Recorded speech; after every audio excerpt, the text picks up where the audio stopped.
Parents take the child to the doctor. After examination and testing, the child receives a diagnosis. This is now a special needs child.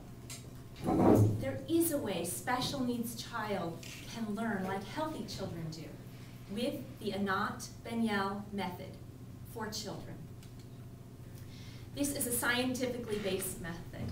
The results have been validated by medical doctors. It's not a cure and not a medical approach. This is a learning-based approach.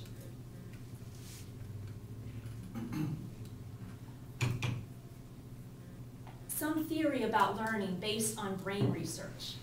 Organic learning happens when a healthy baby learns in a developmental way. For example, a child actually begins to crawl on its own, a healthy child, before the child learns to run. This upgrades the child's nervous system.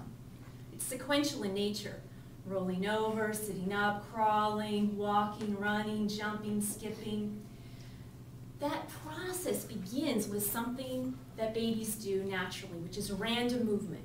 They have these random reflexes that they do that eventually turn into reaching, stretching, and kicking. For example, a nursing baby accidentally does a random movement and presses on the mother's breast.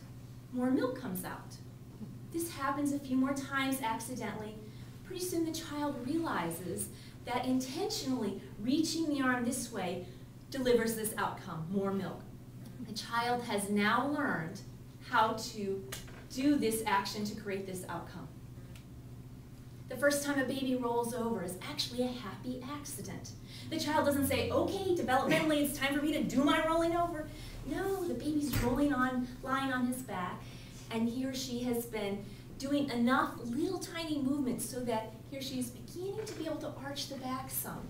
And a sibling is playing with a toy that's making some sounds. The baby listens, looks with his or her eyes.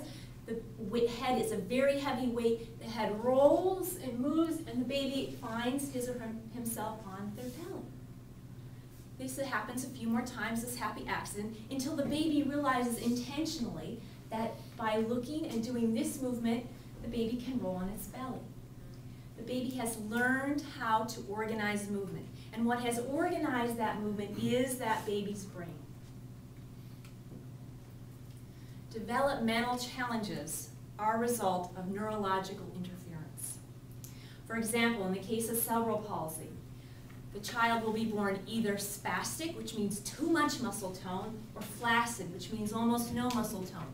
Either way, the child does not get to do the very first step in the learning process, which is the random movement, so that the child can start exploring and discovering and learning how to create intentional movement.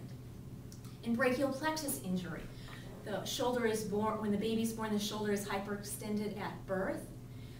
That child won't put weight on that arm and learn to crawl because that child's brain does not recognize that he or she has an arm at the end of the shoulder. If the brain does not get the message, neurological pathways are not built. The child is unable to control and repeat a successful movement. They don't know how to initiate an action to fulfill an intention. They don't know by moving the eyes this way and doing this with the head, letting the head follow, and having an arching back, that he or she could roll over. They don't know that this particular action creates this particular outcome. I reach my arm down, grab the Cheerio, bring it to my mouth, I get the reward of eating a Cheerio. Learning is about communicating with the child's brain, so the child can form new neural pathways.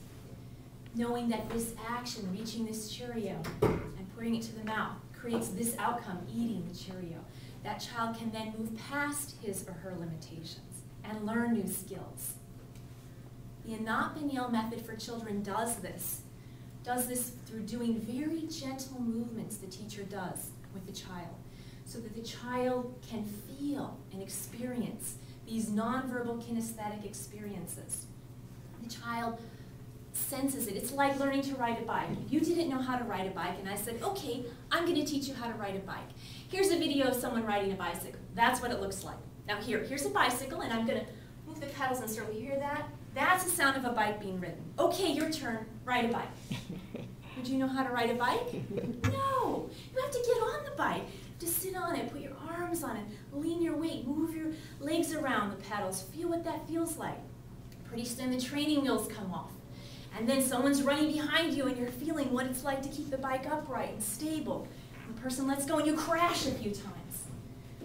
You have to sense yourself. That's what the Anapanyo method for children is. It's learning through sensation. Lots of little tiny movements create the ability of the child to sit up, create the ability of the child to roll over. It's very different than physical therapy or occupational therapy, which is more range of motion and stretching.